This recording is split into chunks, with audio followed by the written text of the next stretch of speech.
Hi, this is Steve Bremner, and if you were a sponsor of an episode of Fire on Your Head, this is where your ad would go. If you want me to mention or promote or pretend I use your product, your ministry, or a service of yours, contact us at feedback@fireonyourhead.org, and we'll talk. Dropping some knowledge and a little love. This is the Fire on Your Head podcast with your host, Steve Bremner. Steve Bremner, missionary to Peru and blogger at stevebremner.com. The podcast where we tackle gray areas your pastor doesn't talk about. Ladies and gentlemen, Steve Bremner. You're listening to Fire on Your Head, and with me today, I've finally got on the podcast Mark T. Burgess. What does the T stand for? Timothy. Oh, it's not Tiberius. No. Okay. Or Trouble, or Tybalt, or anything else like that at all either. It's Timothy. I would have put my money on Trouble.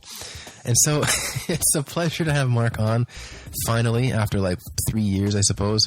The last time was in another house of mine, in a big, giant living room with Sean Wisman. Oh, I said Burgess. You don't want to hear that. No, Sean doesn't. And Sean will probably listen to this. We apologise, Sean, that we called you up there.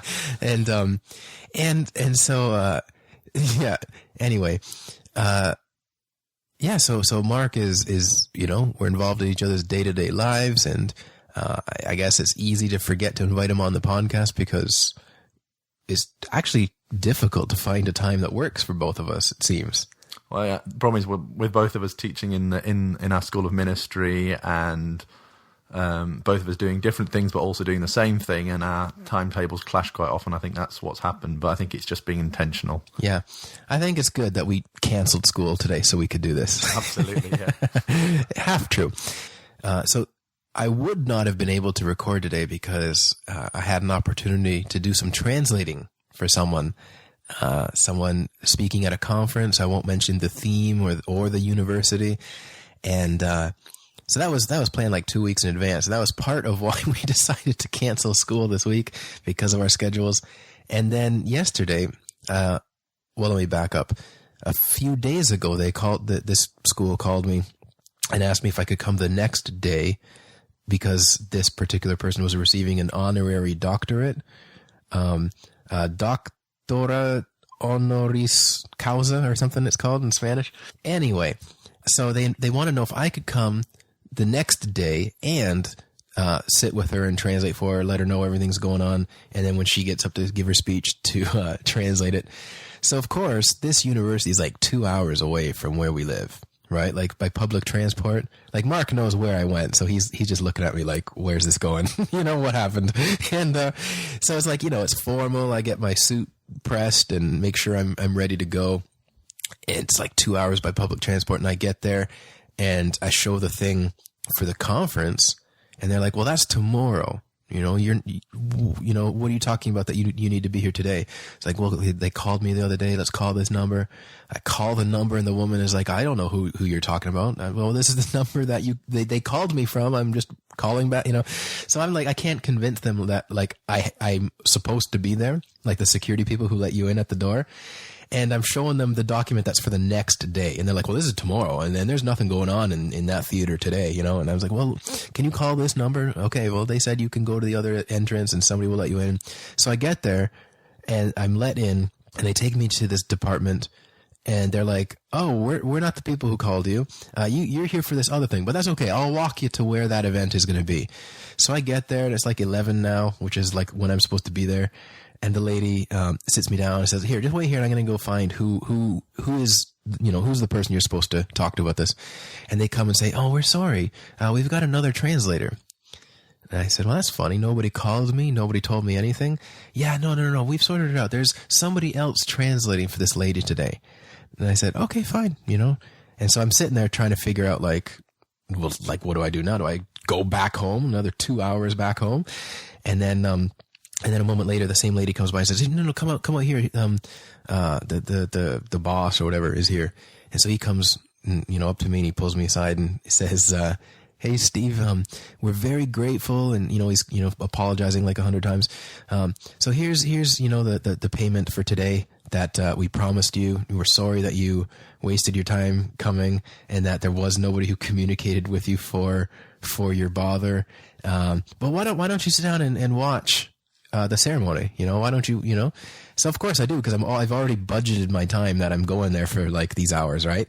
So I just got like 100 solos for just showing up, and I'm like, how does this happen? So anyway, afterwards I talked to the person again, and he tells me, yeah, I basically selected you to come, but somebody over my head basically found somebody else, and it got mixed up in the communicating that we weren't going to have you come, but they still paid me for showing up, So I just thought you'd get a kick out of that, because that's the type of thing that seems to happen to us all the time, No, certainly. I mean, that's funny.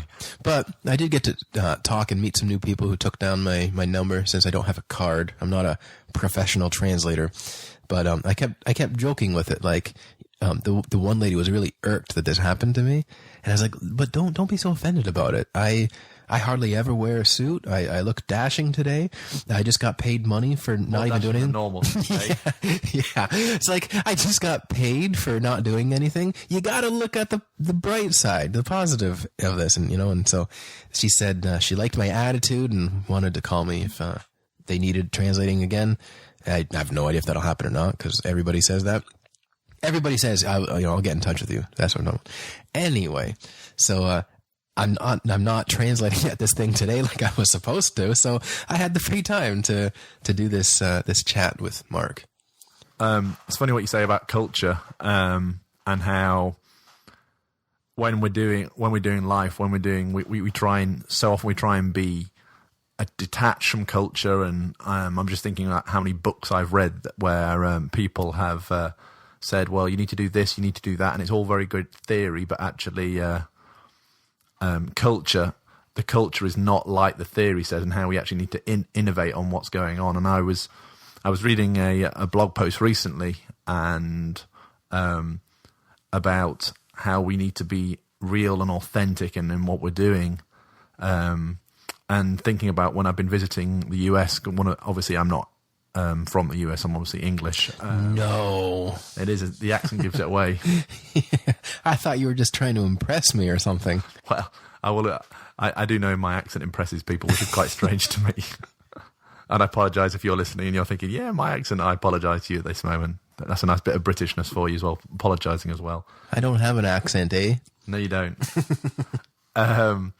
And people used to say to me a lot, which is, you're the real deal. And I was like, what do you mean you're the real deal? Because for me, I was like, I didn't understand what people meant when I was in the US, and I was like, and then it sounded arrogant saying that as well. And I was like, I'm trying not to be arrogant. I mean, we all fall into these things. And realizing what they meant was that what I say and what I talk about, and what I preach about is actually what we do. And here in Oikos, and like that person was like really annoyed at what was going on, and like, why do these things happen? Well, it's because that's what life is like here in Peru, and each country has their own problems and issues and so on and so forth. Especially the UK. Especially the UK. But actually, we need to just be able to adapt to our cultures and actually live in the culture rather than just being outside of the culture. And I think the blog post I was reading was talking about that we actually need to live a life, be the real deal. And I'm actually... So often I read things, and I think Steve was saying this to me as well. So often we read things, and like it's like these people talking about these new things happening, and so on and so forth. And if we did this, or this thing happened in Africa, or this happened in Asia, or this happened in the US, but not actually where you're living. And I really want to be a person who is living what I'm talking about. Well, like I was telling Mark offline, and if anyone listened to that interview Praying Medic did with me, where he said, yeah, I mean, people read my book about how to heal, and then it's just kind of like they're just reading a book, and then they put it down and read the next book, and they don't do anything with what they learned. And I was thinking about that. I'm like, I wonder how many people read whatever we write, listen to podcasts about whatever we talk about. And with disciple making, Well, that's way more of a commitment from the believer than just laying hands on someone at the mall or having a prophetic word for somebody. It's like actually opening up your life and having people in it and discipling them. I think, Mark can attest to this. That's hard work. It's messy. Stephen Crosby and I have talked about it a lot on the podcast. It's not glamorous. It's not sexy. It's not just the latest Christian buzzword, missional or organic. Even though it is the greatest Christian buzzword. Yeah, but that's my point. Is like, I didn't think of this at the time when I heard him say that, but I was thinking, if you think it's frustrating when you're teaching about like healing and people just read your book and give it 5 stars but don't do anything, well, imagine trying to teach and preach about disciple making and planting church or doing things that all believers are supposed to be doing. So I haven't talked with Mark about exactly what we're going to talk about, but I think I can imagine just from knowing him how this is going to go, where we're going to touch on, right? Yeah, I mean, for me, I just want to talk about real discipleship. The word we're using at the moment is family on mission, like as in living in a family, living in 3 words. Is it? You said the word we're using. The phrase we're using. Yeah, I got you. For me, is family on mission is being an extended family. So not just being a nuclear family of 2.4 children, as in what used to be in the UK, which is now 1.8. Would you believe? Wow. So now we just need to get the other 0.2 of a child, and then that other one can, have a healthy life. Absolutely. Yeah. What's the 2.2? The 20% that's cut off. Is it the head or? I don't know, ankles. Well, probably something that's not vital, so they can keep going on as a family. So yeah. But actually, just understanding what family is and understanding what mission is, but actually understanding that both of them need to be together. And for me, really understanding, not just talking about that, because I think so often people are talking about doing mission and people are talking about being community, talking about family, but being the real deal. I think for me that, and I remember one of my mentors when I was a few years ago, he said, I don't want to sit at the feet of someone who writes a good book. I want to sit at the feet of someone who writes a good book about what he's doing in life. And I think for me, it's been one of the things that I've tried to live in my life as well. And I know that's one thing we try to do here in Oikos as well, is that we do try and talk about what we do. We do try and promote what we're doing here and trying, but it's not about us great missionaries. It's about a whole movement of us doing it with our supporters. It's about us doing it, talking about what we're doing and knowing people are standing with us and praying with us. But also, in addition, it's having people say, actually, I want to do what they're doing and replicate what we're doing. That means we need to have something to actually say we're replicating rather than saying this is the theory we have. Right. And I agree. I think one of the first things you told me when we met was that quote about the book.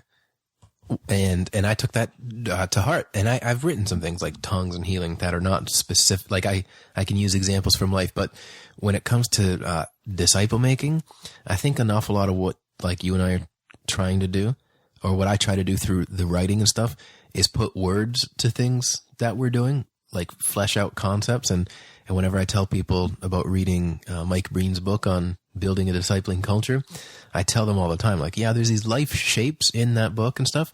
And they just are concepts or they're just ideas that give phraseology and words and images to concepts, that you could probably already be doing.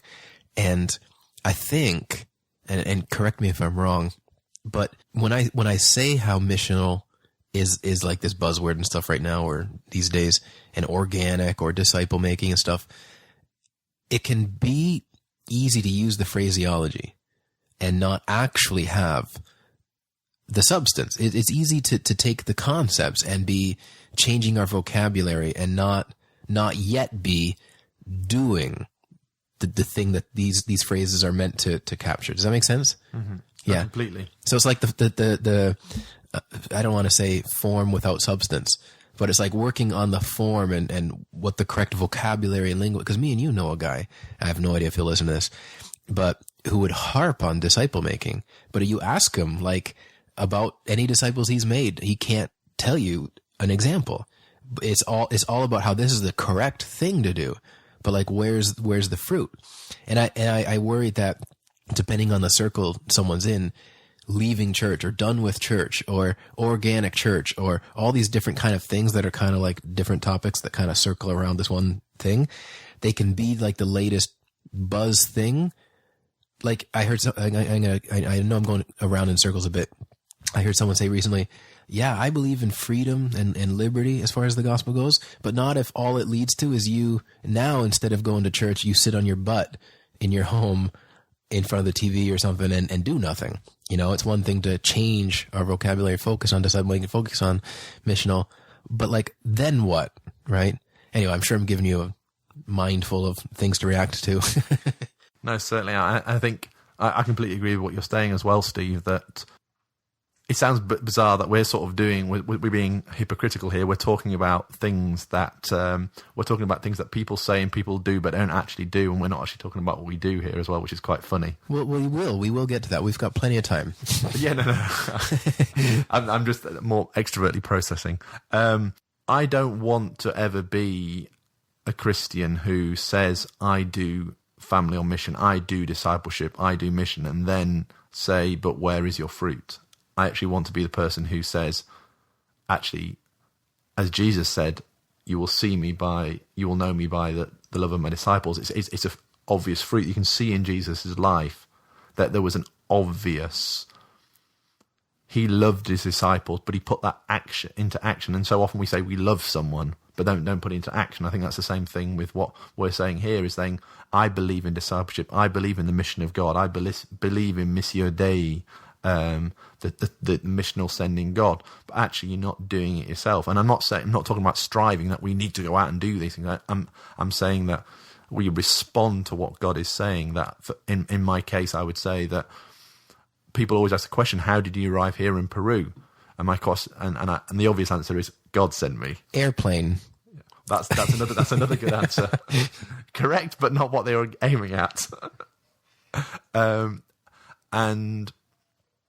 I obviously want to say that God sent us here, but actually we had a plan. We had a thing that God had put in our heart. He put in a love for the people of Peru. He put us in a love for doing mission. He had put us a love for indigenous people, which is why we work out in the jungle as well as not just here in Lima. But I want to be walking, not just talking. Right. Walk the walk, and I don't just want to talk the talk. I want to walk the walk as well. Because I think when you walk the walk, even if it's not as impressive, like I meet so many people that have an amazing intellectual capacity and a much greater intellectual capacity than I have. I've been in lots of different coaching groups and lots of different things where so many people are so much more intelligent than I am. Do you want me to comment on that? You can, because you're one of those, Steve. Okay. And I have no problem with. I'm as I always say, I'm not stupid, but I'm also. I'm going to carry on because otherwise, if Steve says something, no, it's okay.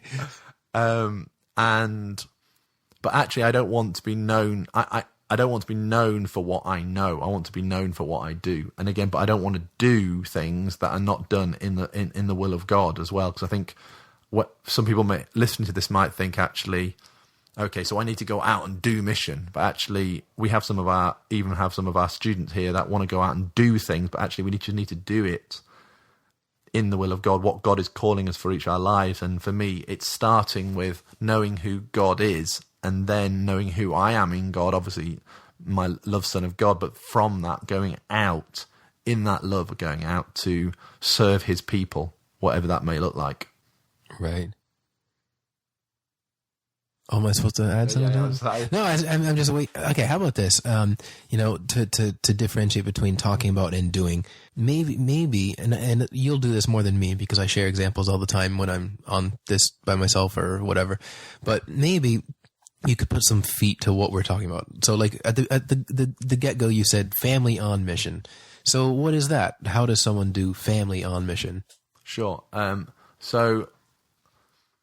Again, there's a great book out by Mike and Sally Breen called Family on Mission, and a concept that has come from many years, and it's something that Anna, my wife, and I have really embraced, and we've embraced here at Oikos as well, is that it's family on mission as opposed to family or mission or family and mission. So what am I trying to say there? Family or mission, I'm talking about that we choose to be in family, to be in community, to spend time with people, to get to know Christians, to eat together, maybe to pray together, but actually we don't do mission. And I think that's the case of a lot of families, and you can see that in a lot of pastors as well, that they're very good at preaching, they're very good at tending to their flock, but they neglect their family. Or on the other way, they're very great with the family, but actually their church is dying. And so they have this concept of family or mission. So they are saying that actually my priority is my family, or my priority is my mission, or the mission that God has sent me to. So you can see the covenantal side of the understanding of family and having a good family, and you can see the kingdom side of going out and preaching the gospel, of spending time educating, teaching, but there isn't that crossover between the two. There isn't that. There is the integrated, that interlinked family on mission, which is what we're trying to talk about here. There's this family or mission. So they're doing one or they're doing the other. So we realise that that's not a good enough model that we're living. So we go on to family and mission. So we're doing both of them at the same time. The problem is if we're doing family, spending time with our family, then we're doing mission, then we're spending time with family, then we're spending time with mission, family, mission, and you basically burn out quite often because you're building boundaries between the two. 1 minute you're spending time in the family, and 1 minute you're spending time on the mission, and you're building these boundaries, but actually the two of them are not interlinked. And clearly we can see that Jesus didn't want that for us. Jesus wanted us to be living life with our family on mission. You can see that Jesus walked with his disciples. Jesus spent time with the disciples. He didn't do his miracles, then go and spend time with his disciples. He did miracles with his disciples and then explain what was going on. There was an interlink. So that was the more family on mission. It wasn't just, I'm the great leader, I'm doing them. Actually, I'm the leader here, I'm doing them, but I'm teaching you guys, and you guys are following me. You guys are imitating what I'm doing. And for me, I really want to be doing the same sort of thing here in Peru, and I believe that we are, in terms of we have a school of ministry to try and train up people to do what we are doing already. Anna and I started by 3 years ago, actually, with Steve's wife Lily, just the three of us. I never advised planting a church with three of you, by the way. It's just the way it happened. But as over the years we've grown, it's not been a case of Anna and Mark do everything. I'm sure Anna and I still do too much, and we need to pass on more things. But actually, we want to be in the case where we have second, third, fourth, fifth generations, up to 20th generation of disciples, people that are doing the same things we're doing, but in their own context. Because I always say that, for example, we work in an area called Pucallpa in the jungle, in the Amazon jungle. And I can go there and preach, I can go there and evangelize, and I can see fruit and I can see things, but actually that's no good because I can't do it as well as someone who's from the jungle, who speaks a different language. They speak the language Shibibo, which is a different language from Spanish. I speak about 20 words, if that.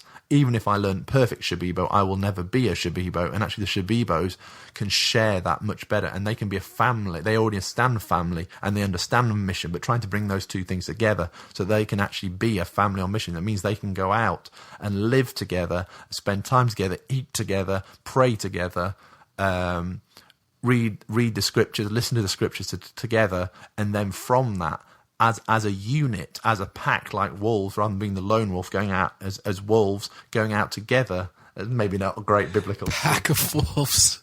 Wolves in sheep's clothing. Yes. They can go out as a set of tigers, or lions, I don't know what they... Or maybe sheep. Okay, sheep. That's probably the closest to biblical. Okay. But going out together and doing it together, doing that, there is a strength in unity together as they go out. And I think one of the things we're trying to teach here in our school is it's not just the biblical teaching, not just the theological teaching, the practical teaching we're doing. It's actually just living life on life together. So really doing life together, and them seeing how Anna and I bring up the kids, and how Steve and Lily bring up their daughter as well. Just doing life together, seeing how we do discipline, seeing how we pray together, seeing how we eat together, which sounds a strange thing to say that, but actually I found in my journeying around the world and meeting people that actually people don't generally eat together. It's a revelationary concept to eat together. And the previous year we were eating together currently as a leadership, we want to get once a week together, but we used to eat more together as well. I mean, it's different seasons. There's sometimes seasons where we eat more together, seasons where we eat less together. But actually, just spending time together eating means we're building relationships and we're washing up together as well, which sounds that why would that be a discipleship thing to do? But actually, washing up together for some people, they've never washed up in their lives because they come from a culture where women do all the work and not it's a shared responsibility because it's about discipleship. So one thing is me doing it and other people imitating me, and the other thing on the other side as well is that it's a good chance to chat because we need to wash up the meal we've just eaten, and actually it's a good time to chat through things and see how things are going. Right. I think the majority of the conversations we really have are while doing something else, like cleaning, eating, setting something up. If we're, having a bunch of people in one of our homes or whatever, that it's in those occasions, conversation flows more freely. And I like that you brought up eating together because, I can't remember if it was you or Sean or between the two of you, months ago when we were doing a series on, I think we were doing like a series on family on mission here, right? And I'd go on the podcast and kind of process these things and show scriptures where I could find things. And there was a whole lot of eating together in the New Testament. Like on Pentecost, like I'm not going to be dogmatic about it, but I think they were together for like breakfast more so than a prayer meeting. That the Holy Ghost came down not because he was attracted to the praying, but that they were always together in the same place, like on a daily basis. That has more to do with it than that moment they were praying and then the wind came. At the end of, I don't know if you've noticed this. You have to have noticed this because it's our like verse. It goes about Mark 16:15-20. But have you ever looked at verse 14? It says they were all reclining at the table. So it's like even this mission, these signs Jesus gives the disciples there are like at a dinner table. There's so many things where there's meals, there's dinner, there's the wedding feast of the Lamb. He's with his disciples. It says, I will, drink from this cup again with you in paradise. There's so much eating together in the Bible. There's so much of that aspect of life together. I'm sure you have to have noticed, right? Yeah, and there's certainly, I think it's Mike Breen, I'm sure, maybe quoting somewhere else, I don't know, but Mike Breen says that if you take the meals and the mountains out of the New Testament, there isn't much more left. And I think that's very much a case that as we do life together, as we eat together, which obviously looks very, very difficult in some contexts because you have very, very busy lives. I know a lot of people I'm talking to be like, yeah, great, you guys are full-time missionaries. You guys have loads and loads of time. First of all, that's not true. I have 3 kids, 3 boys, so even more so. And then the other aspect for why that's not true is many of the people we have meals with have jobs or don't, have a schedule that's flexible like ours. And so it's a matter of just really saying, how can we be creative in this? So, for example, one of the great examples, I do a lot of huddling and a lot of coaching leaders in the US, and one of the examples I use quite a lot is about when we were living back in Sheffield, England, there was a group of middle-class people who really want to do family on mission but didn't know how to do it, balancing it with young children probably at similar ages to our children at the moment in their primary school, pre-kindergarten sort of age. And they were like, how do we do family on mission when we want to help our kids pray, we want our kids to help eat together, we want them to have community, but we want to do that in a context of a extended family, not just our own families. So they actually came up with a really inventive idea, which was on a Monday, Wednesday and Friday. I might be quoting this wrong, but it gives you the idea. On a Monday and Wednesday and Friday, on a Monday at 5 o'clock, on a Monday, they went round to house A and had dinner together with the kids and the mums and any dads that were available as well.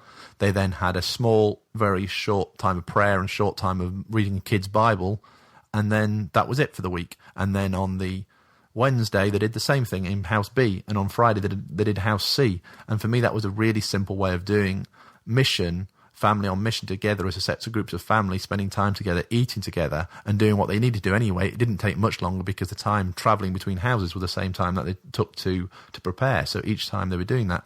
And I think that's something that we do here as well, is that we try and make an intentional part of eat together, which at times is a struggle. And going back to what Steve was saying originally with the whole discipleship stuff, it's not easy. It sounds easy. It sounds sexy. It is one of the new buzzwords around at the moment. But actually, discipleship is not easy. I always start when I a 2 or 1 year process with the guys that I'm coaching, I always start by saying, I'm really glad you guys have come on and doing discipleship because I believe this is the only way. And you're talking about over Skype or whatever. Over Skype, you're to clarify, you're not talking right now. No, I'm not talking about here in Peru. Yeah, yeah, absolutely. And whenever I start this process with the pastors in the US over Skype, I say to them, it's great that you guys I want to do this, but it's not an easy process. It's really going to be hard because it is completely changing, turn things upside down.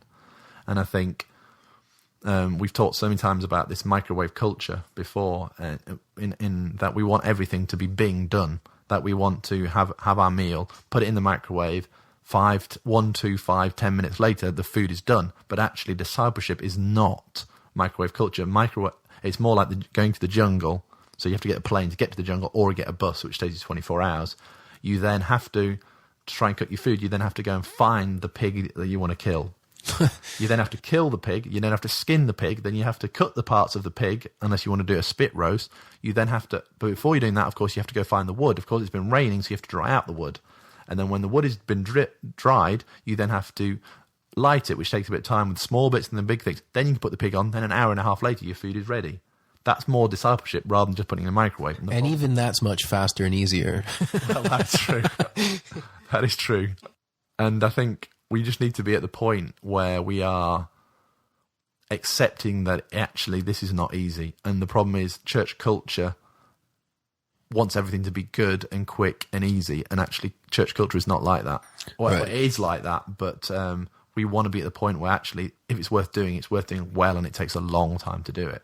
Right. And, the other day I was talking, or maybe last week, I was talking with John Cava. He's a teacher I had in Bible school and also the director of our American mission agency. We're having a conversation that I would have loved to have recorded for the podcast. But anyway, one takeaway that I took from it was that you can talk to people about discipleship. And even though that's kind of like a word that's clear in the Bible and it refers to a learner in the Greek and stuff, that could still mean various different things to different people. And somebody could say to me or you, yeah, Mark, Steve, yeah, I make disciples. I've led people to Jesus. And for them, that's what making disciples is. Making converts or leading someone to a prayer and getting them to attend the same meeting you attend on Sunday mornings or something. But 20, 30 years go by, and it becomes obvious. That's much slower than the microwave, but 20 or 30 years later go by and people who attend a meeting might not have really grown. All they've done is been saved for a bunch of years. And, maybe they do read Christian books or listen to sermons or something. But for all intents and purposes, what are we talking about when we talk about disciple making? Yeah. I mean, I would say, the quote I always say is, a disciple is someone who makes disciples who makes disciples. And what do I mean by that? I mean that you are reproducing yourself, that you are growing in the character and competency of Jesus. I'll unpack that. So when I say character, I'm talking about having the fruits, the Spirit, that you can see in the person. Obviously not daily because we have up days and we have down days, but over the year, you can say at the end of 2015, you have more love than you did at the beginning. Maybe it was a bad year, but generally you have more love than you did at the beginning of 2015. You have more peace, you have more patience, you have more self-control. And also be able to do the things that Jesus did, because so often we preach about having the character of Jesus, talk about the fruits of the Spirit, and talk about, I want to be a good person. Absolutely. And that's very important. But also we need to be doing what Jesus did. So we need to be preaching. We need to be teaching. We need to be doing miracles. We need to be prophesying. We need to be seeing healings on a regular basis. And so we need to be being like Jesus, but also doing like Jesus. And I think because we see very clearly all the way through the Gospels, Jesus obviously was perfect, but Jesus had this perfect personality we need to be aiming for, but he was teaching his disciples as well, correcting them where it needed to be corrected. But he was also doing miracles, and he was healing people. He was also prophesying, obviously some of the greatest prophecies that have ever been on the planet. Ever been recorded, even. But he wasn't just doing that to do it. He was doing that so he could reproduce himself, because he knew he was only be on the earth for his 33 years. He knew that his ministry was only going to be 3 years long. He wanted to reproduce himself. And the great thing is that we have the 4 books, the 4 Gospels of what Jesus did, but then we have the book of Acts and the rest of the New Testament, seeing those people reproduced in Jesus. Like Peter, classic example of Peter. He's the guy who was like denied Jesus. He's the guy that always said the dumb questions. But he's the guy that was in Acts 4 was commended for being brave and uneducated, but challenging the Pharisees. And that obviously wasn't his intellect. It wasn't his training. It wasn't his years and years of studying under a rabbi. That was his 5-year degree in fisherman school. Ah, yes.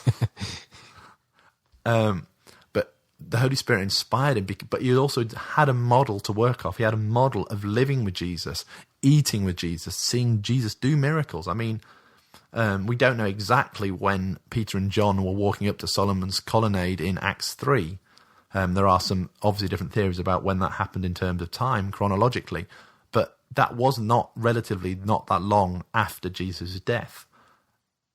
And Peter just goes, obviously we don't have all the information because Luke didn't write everything down, but Luke reports in Acts, he just said to him, I always think, help me. I can imagine some Peruvians that say, help me, I'm poor, help me, please. And Peter doesn't respond in the way that we'd expect, or certainly the beggar respects, but he just says, in the name of Jesus Christ of Nazareth, get up and walk.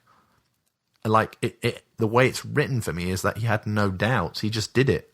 And where did that come from? Obviously, having an amazing relationship with the Holy Spirit, which again, where did that come from? He'd seen Jesus have an amazing relationship with the Holy Spirit, but he was just imitating what he'd already done. Jesus had made a disciple who in turn was making disciples. And I think that's so clear to me. And the same with the life of Paul as well, that Paul is the guy who goes against Jesus and goes against the way, the church, the early church, but then has this divine encounter on the road to Damascus. But then he learns from Barnabas. He learns potentially, I presume he learned a little bit from Ananias when he was in Ananias. He learned how to be a disciple of Jesus. And I think that's what we want to do, and that's what we are doing here, that as we're doing things, we can see people within our ministry that are growing up, that are becoming disciples of Jesus as well. People who had some sort of idea what a disciple is, had some idea what a Christian was, but there are now people that after 3 years in our school of ministry, that now I'm confident about what God is calling to them when they go back to the jungle, for example. I'm confident that in time there's people here that will be able to run refuge ministries here in Lima in the same way that we would do it if we had those giftings, which I don't have. Refuge. It's not your gift. It's not my gift, certainly not. Right. So I want to pursue this further with you about disciple making, and we don't have to explain like what the square is, but I wanted to say, like, I noticed one thing the last time I was teaching students in our school on the square, which is one of the life shapes that can be found in building a discipling culture. And I like using it because the 4 different steps, or 4 different, things we've given vocabulary to in the disciple making process, I've noticed that from we call it D1 and L1, to not complicate it for the listener, because we don't have visuals to show you. Stage 1, where we call it I do and you watch. Then step 2, I do, you help. Then it's you do, I help. And then you do, I watch. And there you go. There's various processes of like a child growing into an adult that we can apply these different things to it. Like I have a 16-month-old daughter right now. She's not doing anything on her own. That's just where she's at in life. We are in control of this. We are setting the standards. We are deciding what she eats, when she goes to bed, what she's allowed to, because she just can't make independent decisions for her life yet. But eventually, as she passes through different things, and we help her learn how to ride a bicycle or do these things, by the time she's like, 20, I assume she doesn't need that from us anymore. You know what I mean? I assume she's going to be fine. She could probably live on her own. Lily and I have these prophetic things where we think certain things about how young she'll be when she does certain things in life. I'm going to be careful what I say on the podcast. And when it comes to disciple making, we love step one. We love where people are coming to Christ. But then when we get into I'm calling it step two, but you know what I'm talking about. That's hard. That's messy. And I think we've seen people stay in that kind of phase for a long time. Or even do the yo-yo, as I say. I think Yeah. Get excited by being a disciple and being this new teacher, new leader, and then get into this place of the desert, of the oh my word, hitting a brick wall, going, Right. oh my word, what the heck am I doing here? Right. Well, what I was going to say with that, what I was mentioning that for, is I think if you were to take a numeric amount of people, like a certain number of people, and then distill down to like how many people go through this process from step 1 to step 4, the number gets smaller and smaller. I'm seeing now how this correlates to Jesus saying, many are called, but few are chosen. That it starts off big. Like, yeah, I'll come to Christ. I'll follow him. But then when you go through, or as you call it, like this leadership pipe, the funnel is large at the top, but the amount of product that comes out the other end of the machine, it gets smaller. And, I was discussing this with someone, I don't know how many months ago, and they said to me, well, yeah, that's why it's easier for pastors or someone to just do a thing where we collect people once a week to hear a sermon, hear a message or whatever like that. And I honestly think nowadays, my opinion is that a lot of the people who are so-called done with church, it's not because they're like backsliding and they don't want any more of this, but because just doing that type of discipleship is not discipleship at all. They want to grow. They want to do. They want to be involved. And so I'm not having you on for a conversation about done with church unless you want to go there. But, and so I'm noticing, okay, that's one thing. We talk about the people who they get tired of just hearing a sermon, and that's not growth for them. After a couple of years, there's very little new things you can really hear if you're doing Bible basic type of sermons or something. And so from a pastoral standpoint, oh yeah, discipling is hard.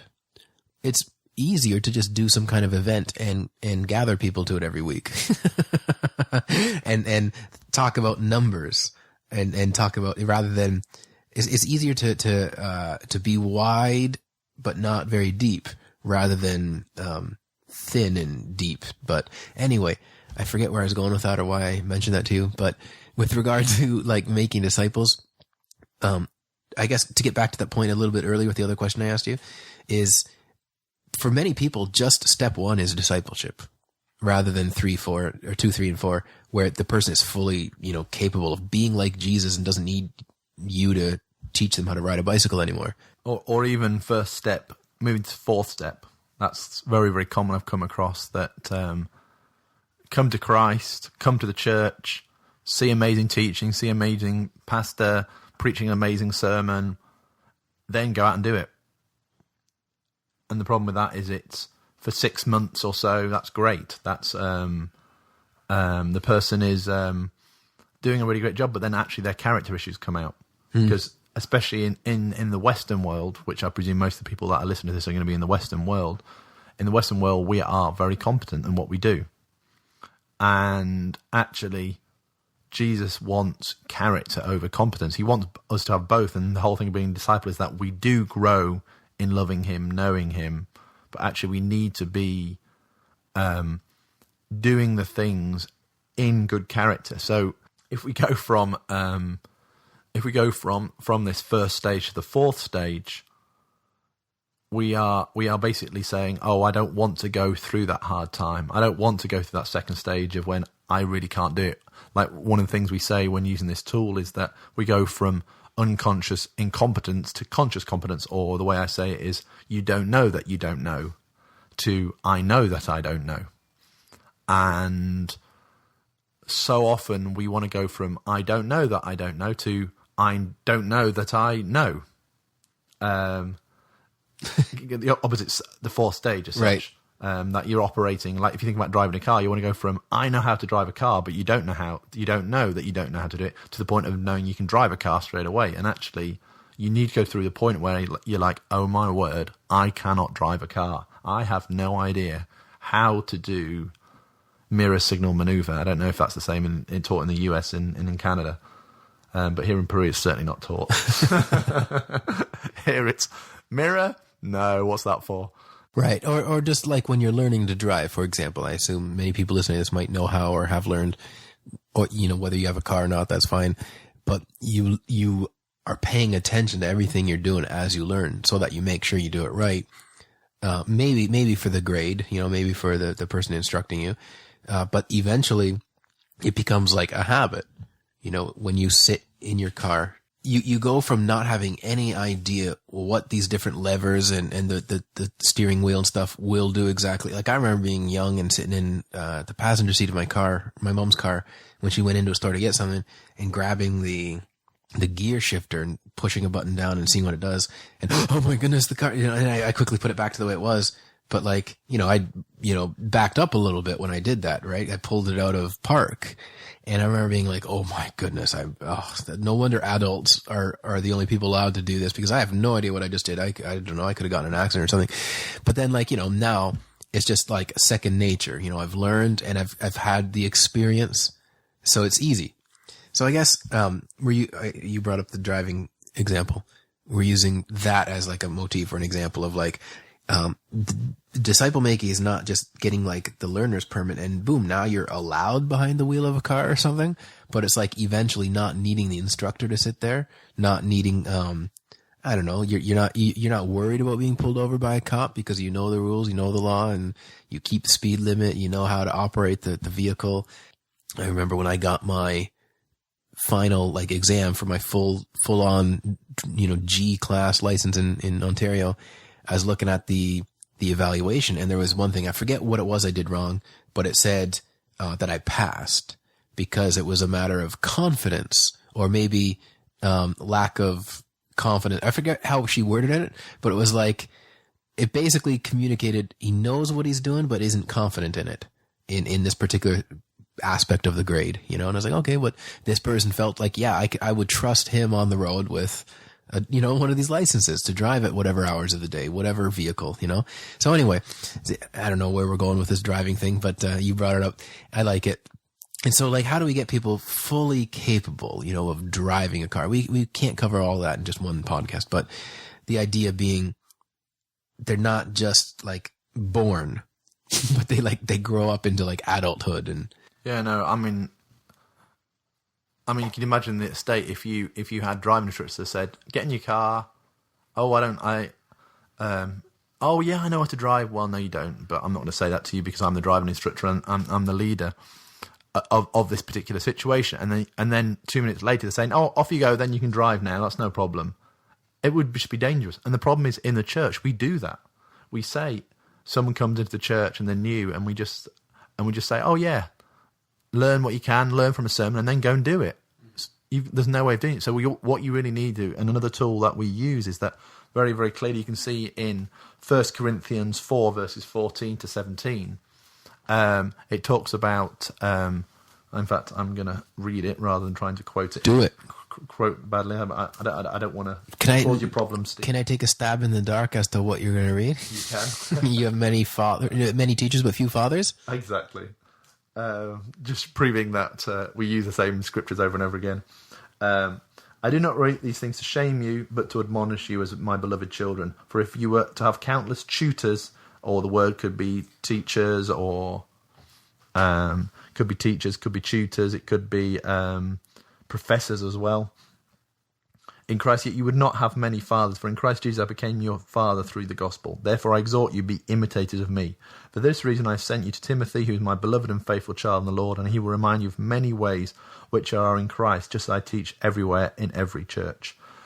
And obviously in the context we're here of Paul is writing to the Corinthian church and is sending Timothy out. But the thing is, what he's saying there is that you have many teachers, tutors, professors, And what the word there is pedagogue, which is the Greek word which means basically chief slave. So they have many people teaching them, giving them head knowledge, giving them information, but actually they don't have many fathers. And what's the difference between a father and a teacher? A teacher is they just teach head knowledge. So in our school, we teach head knowledge, but actually the aim of when we're teaching in our school is not just to teach head knowledge. It's so that they know Christ better, is that they love God more through it. For example, I've just given them, because they're not having formal classes this week, I've given them the homework of them reading through all their notes and talking about what has God taught them through it, not what knowledge can they regurgitate to me, but actually what knowledge, what has impacted them in their life, because then it becomes a real thing that they've learned rather than just being some more extra knowledge in an archive which may never come out again.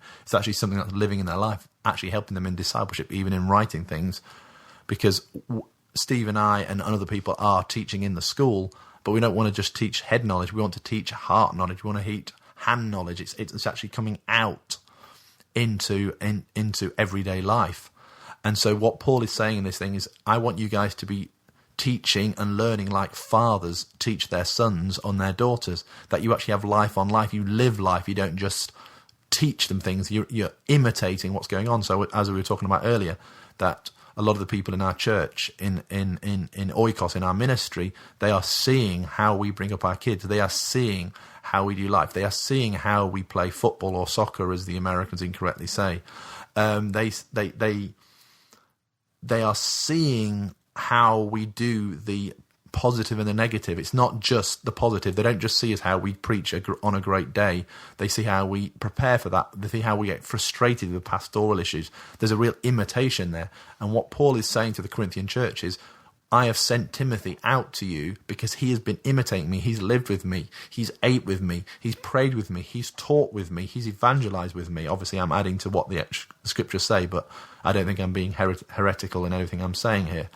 And from that point, you can see very clearly that Paul is saying, but actually, Timothy's going out to do something even more than that. He's doing it in his own way, because obviously the church where Paul was based, I'm not sure it was Rome or it was Ephesus where he was when he was writing this letter, but he's saying that actually when Timothy learned what he was doing, he was learning it in one context, in one culture, going back to Steve's point about different cultures, different ways of doing things, that when I learned how to do things and I learned how to do discipleship, if you can ever learn how to do discipleship, I think it's an ongoing process, that we learned how to do it in Sheffield, a steel city in the north of England, and we actually moved out to Peru, which you can't teach in the same way. You can't do life in the same way in Sheffield, England, as you can do in Lima, Peru, or especially not in the middle of the Amazon jungle of Peru. And actually, you need to innovate. You need to do it in your own way. So Timothy was doing what he'd learned from Paul, who learned from Christ, but he was doing it in a very different way. So for me, the process of how you learn to be a disciple is spending time with people, which obviously some of you listening are like, yeah, I like the sound of that, but how can I find someone? Well, come and see us in Peru is one offer. Obviously, that's not easy, but it's trying to, do you really want to learn to live a disciple? People travel across America, across the world to go to conferences. Are you willing to travel for 6 months, a year, to spend time with people that are actually doing this so you can imitate them and then take it back into your own context? Another thing that came to mind when I look at this passage from 1 Corinthians 4, I can't remember if I've said it on the podcast before or not. It says that you have countless guides in Christ, you do not have many fathers. Like this translation, the ESV says guides as opposed to teachers. And in a sense, what comes to mind as we're talking now is that it's easy to do the guide or the teacher part. That part's easy, but the fathering is not. And, I don't know how you feel about like with 3 kids. We've only got 1 right now, but I can't imagine it being easy to disciple. I mean, have like 100 kids or 1,000 or whatever size of a typical church is, to pretend that the pastor is a father and all the people who sit in the seat, whether it's a folding chair or a hard pew or whatever, once a week. That's not a family meeting. Or if you're more modern, you sit on the floor with cushions, pillows. Right. Like that is not what a real family is like. So it's silly of us to apply to that meeting once a week as like a family meeting, if a real life family is not like that. But then when we look more at what families are like, if they're not, broken, if they're not, weird definitions of families like nowadays. But if you look at like, the mother and father and children, however many that is, whether you're 19, like that TV show, or just a few, like the 1.8 or whatever children,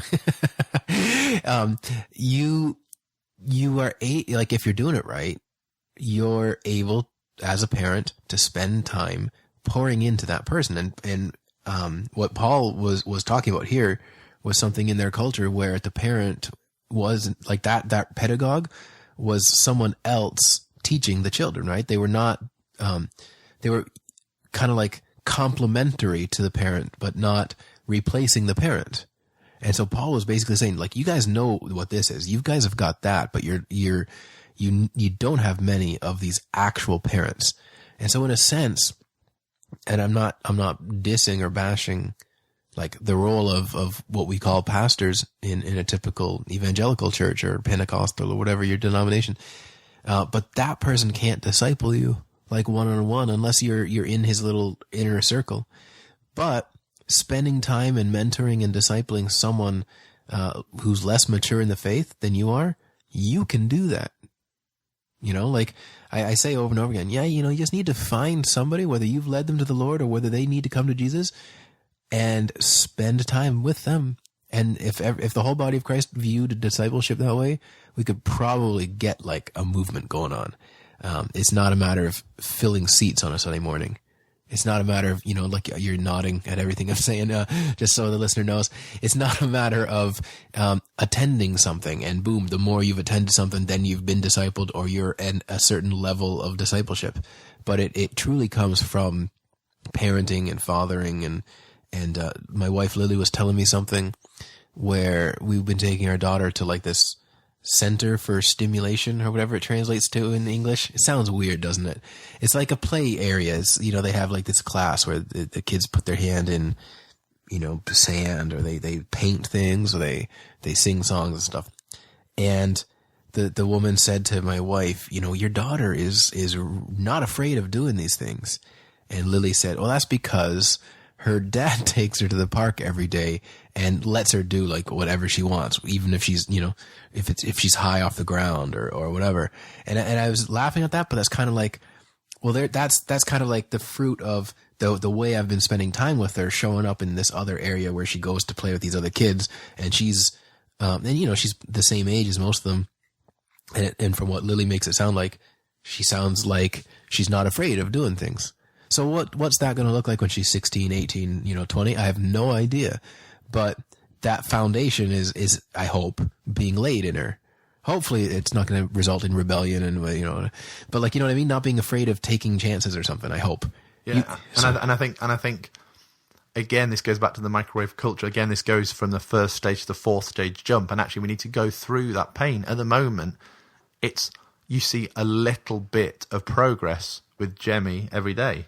It just takes time to do. It just takes little by little by little. And same with our three boys. We have an 8-year-old, a 6-year-old, and a 3-year-old.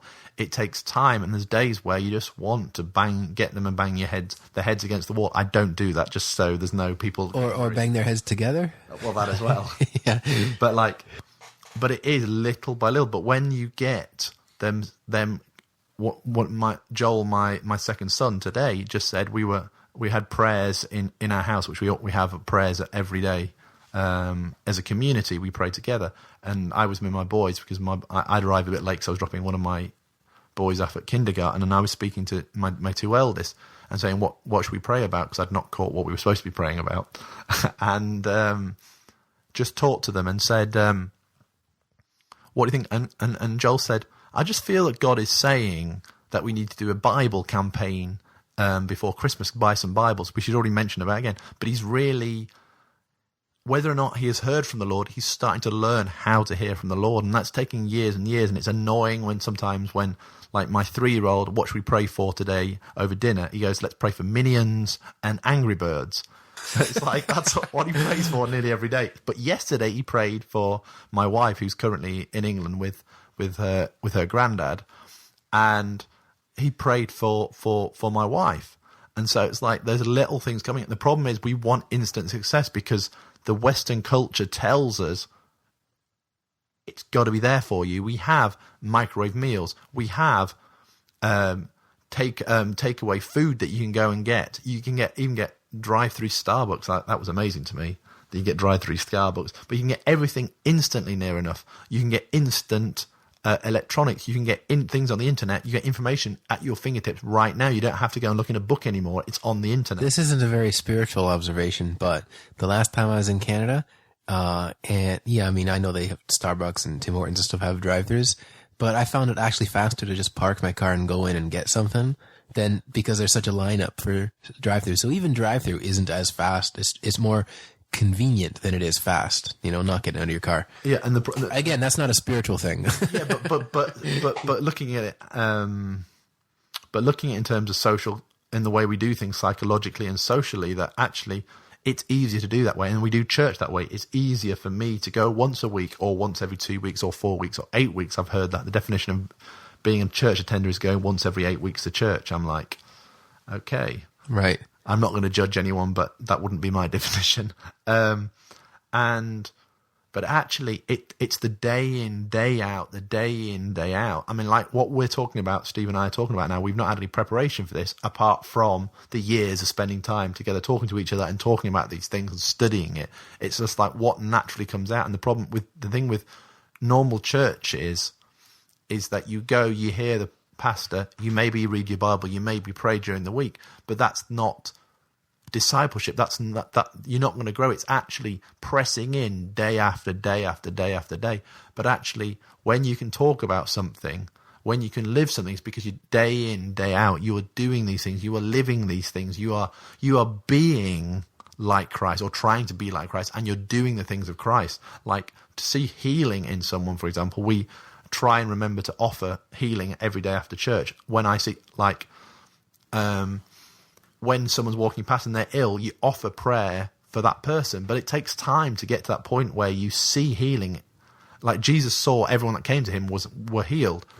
I mean, Jesus is different, but with the disciples, you can see that they watched what was going on. They learned. We don't know if they didn't have any times where they prayed for people and they weren't healed, because it doesn't say that in the Bible.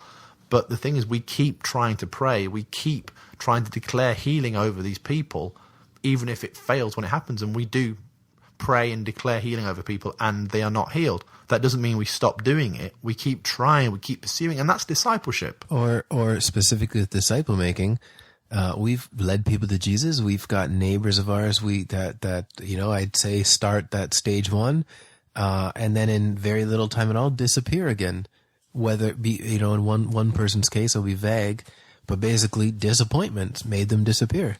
After losing a loved one and telling one of our committed neighbors, I'm done hanging out with those guys. I was following Jesus, hoping this loved one would get healed, but they died. I'm done. Going back to the other church. And it's like, ouch! That you're not going to another church. You're basically like avoiding disappointment with God. But anyway, the parable of the sower, it talks about how there's these different types of soil, and you sow seed, and some of them are not deep, and others are what are the other explanations?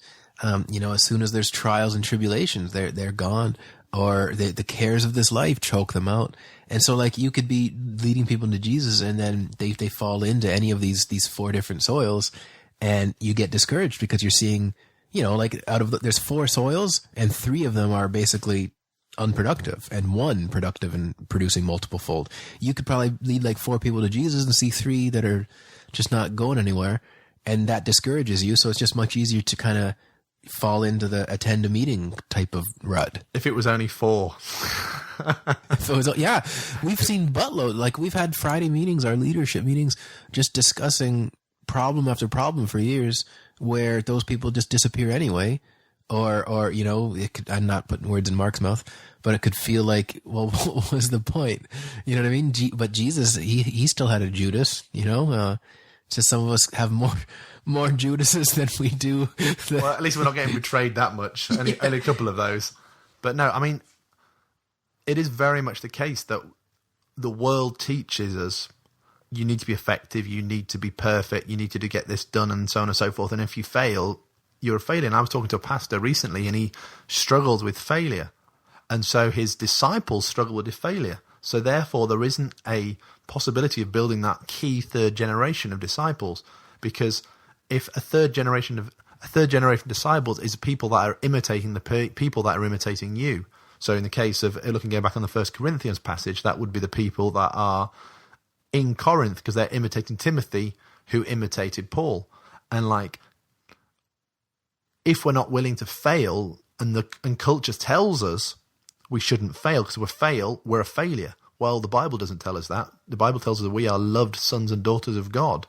And so actually we do fail, but we're not failures. And actually we just need to get used to failing. Like when someone leaves the church that you've baptized, I mean, I've baptized people that have left the church, or I've baptized people who come to the church for 2 months and then don't come for 3 months, then come for 2 months, then not for 3 months. Have I failed?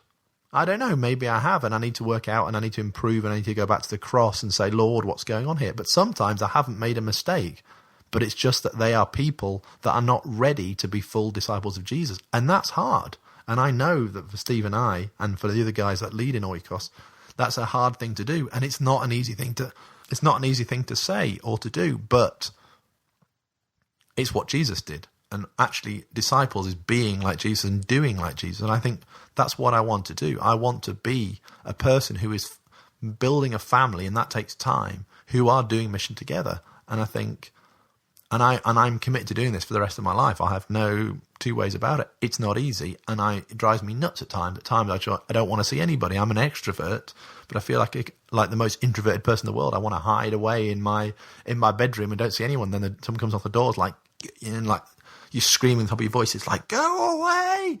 But actually, you just need to work through that and say, actually, we're trying to do what Jesus did, even if we don't do it as well as he did. Obviously, you're not even close. Right.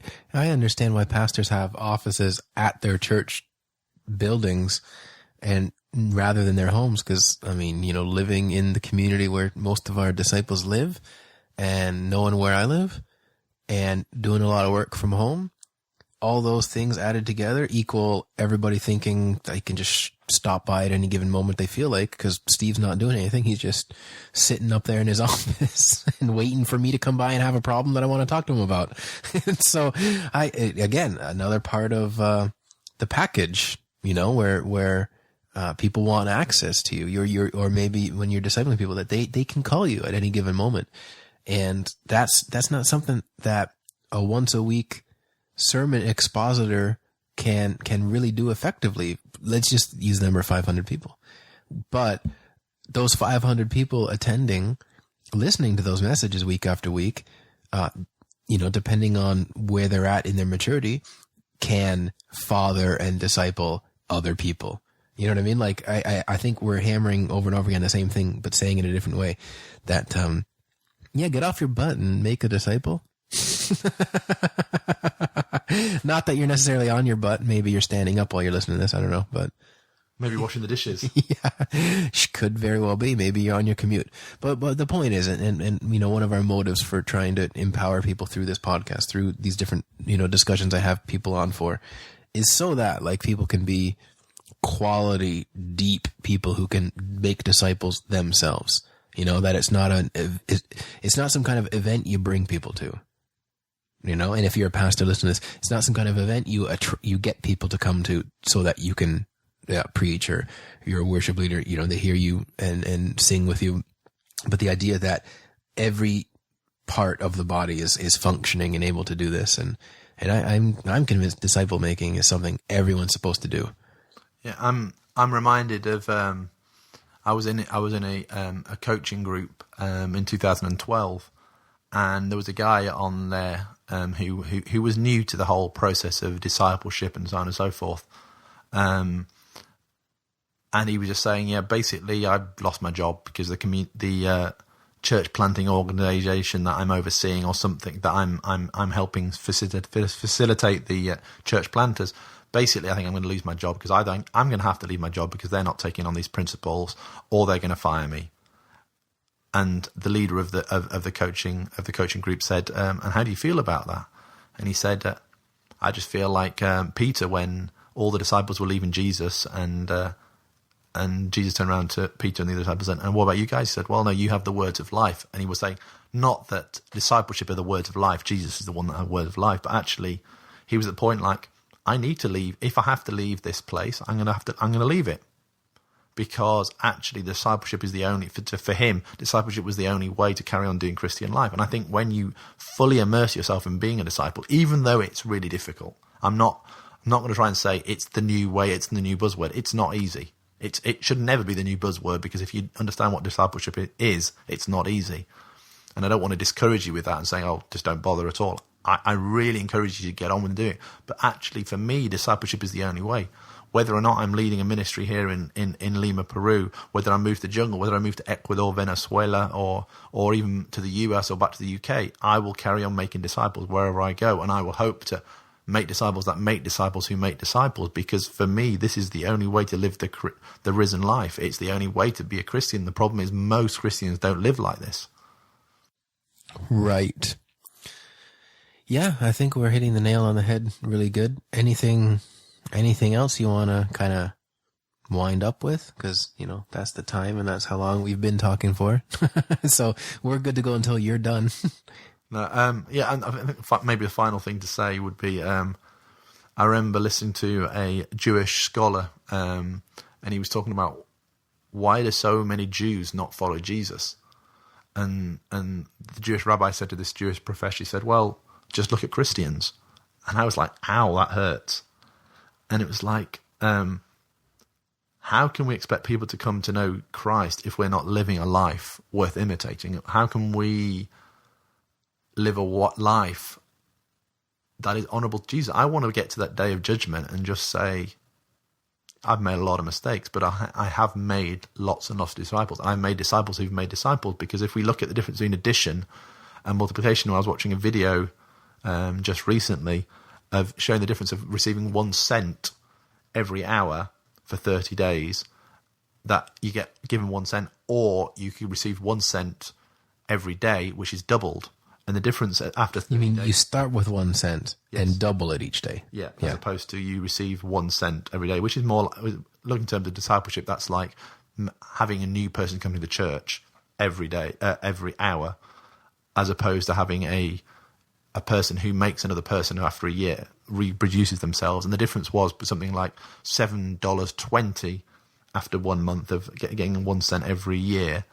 But every hour, after 30 days, as opposed to the multiplication, which was something like $5 million or something ridiculous. What Mark's saying is, Badly. I just remember the video that you showed us.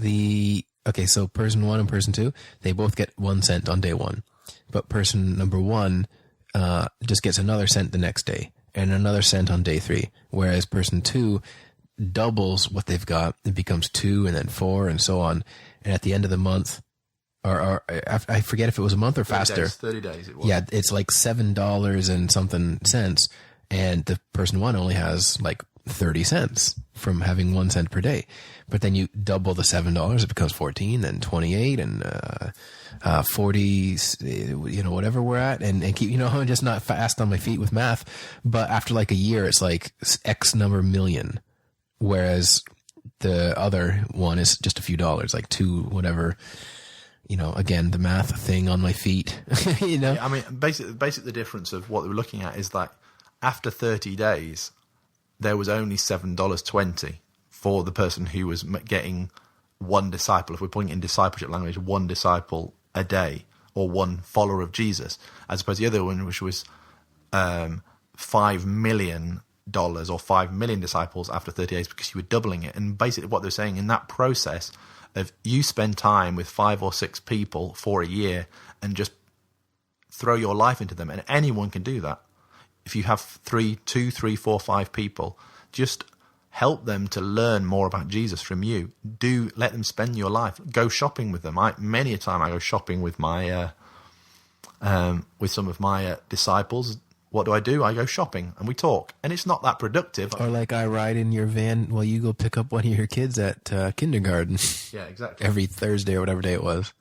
And it's just a matter of just doing life together. And sometimes it's not very productive time, but it's good time that you're doing something and not using extra time. But if you do that, 1 becomes 6, becomes 12, becomes 36, becomes 48, becomes 152. And they were saying if you carried on doing that in 10 years, you could have a discipleship movement over the world. Why doesn't that happen? Because we don't do it. Because we don't do it, exactly. Well, that Neil Cole book that I've got behind this cushion that you lent me, he said, like, so Mark and I are sitting here at my desk, so we're 2 people, and say Mark disciples me, he whether he leads me to Jesus or whatever, but he's discipling me, and we spend a year doing that. And then in year 2, and I've talked about this on the one episode about disciple multiplication, if he turns around and starts discipling someone else, and I disciple someone else, and now we go from 2 to 4. And then the next year, the 3rd year, all 4 of us start again. We start discipling a new person. That 4 becomes 8. And if you follow this, where it's doubling, it goes from, in something like 35 years, the whole population of the planet can be discipled. So why don't we do it? I don't know.